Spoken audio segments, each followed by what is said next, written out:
더불어민주당 이재명 후보 그리고 국민의힘 윤석열 대선 후보가요. 오는 22일로 예정된 종합부동산세 고지서 발송을 계기로 이 부동산세 대전에 나서는 모양새입니다. 이재명 후보는요. 국토보유세라고 해서 없던 세금을 새로 만드는 공약을 준비를 하고 있고요. 윤석열 후보는 1주택자 종부세, 그러니까 있던 세금을 줄여주거나 없애는 공약을 준비를 하고 있습니다. 서로 상반되는 공약을 내걸고 있는데요. 두 후보의 목소리를 먼저 들어보시죠.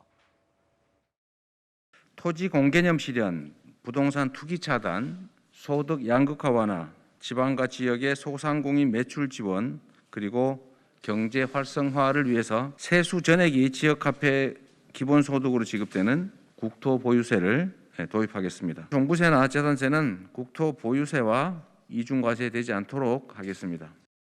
공정한 시장 질서와 제도를 확립하기 위하여 주택담보대출에 대한 과도한 규제를 완화하여 실수요자의 주택 구입과 원활한 주거 이동을 보장하는 한편 보유세 부담을 줄이고 양도소득세 세율을 인하하는 등 부동산 세제도 정상화하겠습니다.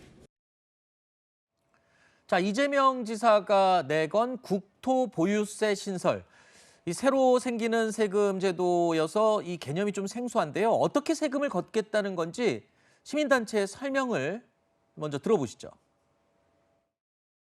상가나 빌딩 같은 데는 이 종부세가 현재는 부과되고 있지 않는 거죠. 네. 그런데 국토보유세 같은 경우는 이런 것들이 뭐 형평성이 어긋난다. 똑같은 네네. 재산 가치가 있는데 어떤 거는 세금이 부과되고 어떤 거는 세금이 부과되지 않는 게 말이 되냐. 그래서 주택이나 상가, 빌딩에 있는 가치를 토지 가치로 환원을 해서 세금을 부과하는 것이 국토보유세가 되는 겁니다. 아, 상가 빌딩까지 다 토지 가치로 환산해서 그 과세하자. 그리고 이제 요거를 이재명 후보는 보니까 이거를 기본소득의 재원으로 쓰겠다. 이렇게 이야기를 하셨던 것 같아요. 아유. 예, 맞습니다. 예. 국토보유세라고 그래서 국토, 그러니까 땅을 갖고 있는 사람만 세금을 내는 게 아니라 집이나 건물을 갖고 있는 사람도 그게 땅의 가치로 환산을 해서 세금을 이제 부과하겠다는 건데 지금 설명을 들어보니까 이재명 후보의 트레이드마크죠. 기본소득을 실현하기 위한 재원 마련을 바로 이 신설하는 국토보유세로 마련하겠다는 거거든요. 글쎄요, 이 땅이나 건물이 있는 사람들에게 세금을 거두어서 더 많은 사람들에게 나누어 주겠다 이런 뜻인 것 같은데 어떻습니까? 일단은 장단점이 있을 것 같습니다. 아까 말씀드린 것처럼 빌딩 같은 경우 사실은 뭐 굉장히 이제 부자이거나 아니면 법인들이 많이 소유하고 있는데 여기에 적절한 재산세가 부과되지 않는다고 한다면 조세 형평성 문제가 있을 것인데 치밀한 설계가 좀 필요하다라고 보이는 것이 일부 재산세와 양도소득세와 이중과세 문제가 발생할 수 있어서 일단 후보 측에서는 이중과세는 없도록 하겠다라고 하지만 아직은 좀 치밀한 설계가 부족한 거 아닌가 생각이 들고 특히 우리 국민들이 담배값을 뭐 그 부담금 때문에 조금이라도 올린다, 뭐 소주값을 올린다 굉장히 민감하거든요. 그렇죠. 그렇기 때문에 뭘 올린다고 했을 때 치밀하게 준비를 해야 된다. 예를 들면 토지보유세 같은 경우는 저 지방에 있는 시골에 계신 농업을 하시는 분들, 어업을 하시는 분들도 토지를 다수 보유하는 경우가 있는데 이럴 때도 그런 국토보유세를 얼마나 내게 되는가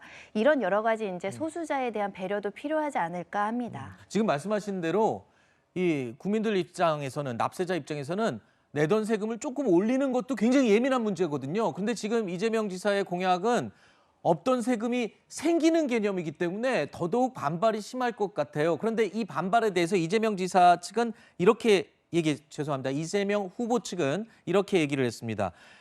이 기본소득 토지세를 반대하는 것은 악성 언론과 부패 정치 세력의 노란하는 바보짓이다. 이렇게까지 강하게 얘기를 했군요. 그러니까 우리나라의 토지는 한정돼 있잖아요. 네. 집은 더 줘서 더 분양할 수도 있는데 토지는 한정돼 있는데 한정된 토지를 어떻게 이용할 것이냐. 이게 이제 공개념의 개념이라고 할 수 있거든요. 그래서 이제 과거부터 시작해서 토지는 유한한 자원이 아닌 것으로, 유한한 자원이다 이렇게 이제 인식하는 그런 것들이 생겨난 건데요. 그러니까 한마디로 말씀드리면 토지 불로소득을 차단하자. 그래서 이 토지로 인해서 부의 그 불균형이라든가 양극화가 생기지 않도록 하겠다는 취지인 거예요. 근데 예를 들면 이런 거예요. 우리나라 상위 1%의 사람들이 갖고 있는 토지가 우리나라 전체 토지의 32%예요. 우리나라 상위 10%가 갖고 있는 토지가 우리나라 전체 토지의 77%입니다. 토지 가액으로 따졌을 때 57% 정도가 돼요. 그러니까 이런 사람들은 그냥 우리나라에서 땅만 가만히 갖고 있으면은 언젠간 개발이 돼서 막대한 개발 이익을 걷어갈 수 있어요. 이건 뭔가 균형에 맞지 않는다고 하는 것이고요. 그런 취지에서 토지 가액에 따라서 세금을 조금 내는 사람부터 많이 내는 사람까지 나누겠다고 하는 것이고요. 근데 그렇게 하면은 조세 저항이 일어날 수 있잖아요. 방금 전에 말씀하셨던 것처럼 이거는 집에다가 물리는 세금이 아니라 땅에다 물리는 세금이니까 조세 저항이 일어나지 않도록 그걸 기본소득으로 다시 걷어들인 세금 한 30조 정도라고 추정을 하는데 그걸 다시 드리겠다는 거예요.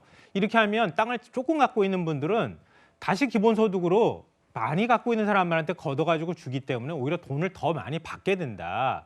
그렇게 해서 계산해 보니까 90%는 세금을 더 내는 게 아니라 오히려 세금을 돌려받게 되는 것이다. 이런 개념으로 지금 얘기를 하고 있는 겁니다. 알겠습니다. 자, 하지만 또 일각에서는 이 이재명 후보가 내건 토지 보유세가 위헌의 소지가 있다라는 논란도 계속 지금 나오고 있는 상황이기 때문에 조금 더 지켜봐야 될 것 같습니다. 자, 윤석열 후보는요. 종부세 부담 완화 카드로 맞서고 있습니다. 하지만 부자 감세가 아니냐라는 비판도 적지 않은데요. 정확히 어떤 것을 말하는 건지 윤 후보 측의 설명을 들어보겠습니다. 종부세는 집을 가지고 있기만 하고 살고 계시는데 특히 1주택자들은 집이 2개가 아니고 1개밖에 없는 분들이잖아요. 네. 근데 살고 있는 집에 소득이 없는데 갑자기 어마어마한 세금을 내야 되는 사람들의 경우에는 그러면 집을 팔고 나가라라는 게 이 정부 정책인 거잖아요. 그런 일들은 일어나지 않도록 세금이 그렇게 급격하게 오르지 않도록 부담을 완화시켜 드리겠다. 이게 이제 윤 후보의 얘기예요. 이수희 변호사님, 네. 사실 우리나라 국민들 가운데 종부세를 내는 사람들이 그렇게 많은 건 아니거든요. 그만큼 재산이 많은 사람들이 내는 세금인데 이거를 줄여주겠다라는 거는 결국 부자 감세 아니냐라는 공격을 받고 있어요. 그런데 그 종부세를 내는 사람들 가운데는 사실은 집값이 비싸서 그렇지 한 채만 갖고 있는 사람들도 있거든요. 이거는 지금 빼준다는 건가요? 그러니까 이제 이게 굉장히 예민하죠. 세금이라는 거는. 근데 특히 이것이 이제 서울에 누구나 갖고 싶어 한다는 어떤 특정 지역에 지금 뭐 서울시 전체가 막 엄청 고가 아파트들이 됐지만 그분들 중에서는 지금 오른 상태가 아니니까 꾸준히 성실하게 한평생 살면서 집 장만해서 그것이 내가 뭐 원하지 않았지만 어쨌거나 이 부동산 잘못된 정책 때문에 공시지가까지 급등을 하는 바람에 보유세가, 종부세가 굉장히 오른 경우들이 있어요. 이 경우에는 집을 팔라고 쉽게 말할 수는 없는 거죠. 사람이 이제 거주하고 있는 여러 가지 문제들이 있는 거니까. 그런데 이 보유세가 갖고 있는 문제 중에 하나가 이익이 실현되지 않은 곳에다가 세금을 부과한다고 하는 아주 근본적인 문제가 있고요. 그리고 또 하나는 우리는 이제 시장 자본주의를 갖고 있는 우리 그 헌법 체조 안에서 그 주택 하나 실수요자에게 너무 과한 세금을 물리는 거 아니냐 이런 문제거든요.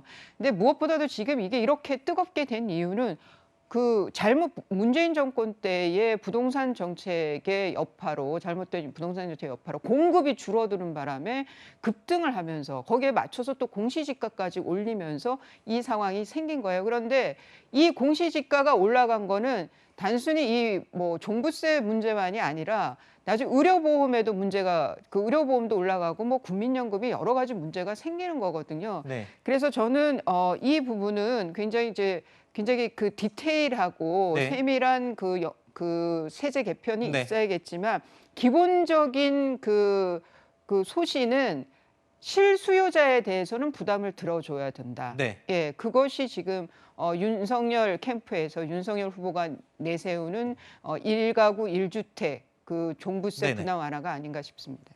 근데 좀 설명을 잘못하신 부분이 있는데요. 저도 재산세 내거든요. 네. 이익 실현하지 않아도 재산세 내는 거예요. 그게 보유세예요. 그러니까 종부세도 보유세인 겁니다. 그러니까 갖고 있으면 세금을 내는 거예요. 그만큼 많은 자산을 갖고 있으니까요.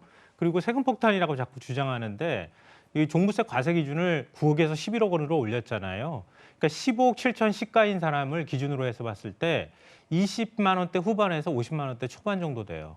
그리고 은퇴자나 장기 보유자의 경우에는 80% 공제해줘요. 네. 그러니까 실제로 느는 세금은 몇십만 원 늘는가 말까 하는 정도예요. 네. 근데 아파트 값이 올라가지고 굉장히 많은 가격이 올랐는데 몇십만 원 더 내는 것 때문에 1주택자의 기준으로 했을 때 네. 그게 과연 세금 폭탄이라고 할 수 있습니까? 네. 그걸 안 내겠다고 얘기하는 게 오히려 더 부자 감세다. 1.7%를 위한 정책일 수밖에 없다 이렇게 생각이 알겠습니다. 됩니다. 그래도 돈 내는 사람 입장에서 몇십만 원을 적다 많다를 함부로 얘기할 수 있는 것 같지는 않고요. 아니, 알겠습니다. 제가 말씀드린 기준은 네네. 15억 7천을 갖고 있는 사람이 알겠습니다. 20만 원 더 낸다는 거예요. 네, 알겠습니다.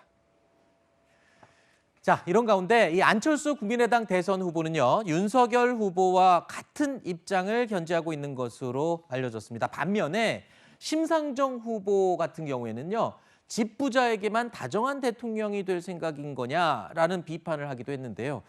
아마 윤 후보가 최근에 노무현 전 대통령에게 다정한 서민 대통령이 그립다라고 말한 것을 비꼰 것이 아닌가 이런 해석도 나오고 있습니다.